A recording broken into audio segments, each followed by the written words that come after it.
చప్పట్లు కొడుతూ అందరం కలిసి కృపయే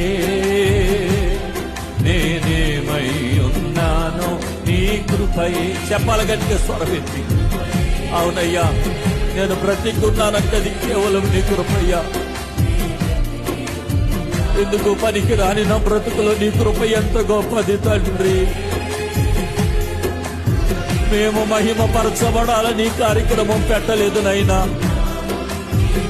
నా జీవితంలో నీ కృపను జ్ఞాపకం చేసుకొని నిన్ను ఆరాధించాలని, నిన్ను మహిమపరచాలని ఈ కార్యక్రమాన్ని ఏర్పాటు చేశాను. నీ కృపకు కృతజ్ఞుడను ప్రభు. నేనేమై ఉన్నాను. అందరూ చెప్పండి స్వరమెత్తి. మనమేమైనది కేవలము దేవుని కృప. మనమేమైనది కేవలము దేవుని కృప. అయ్యా, నీ కృప కొరకే వందనాలయ్యా.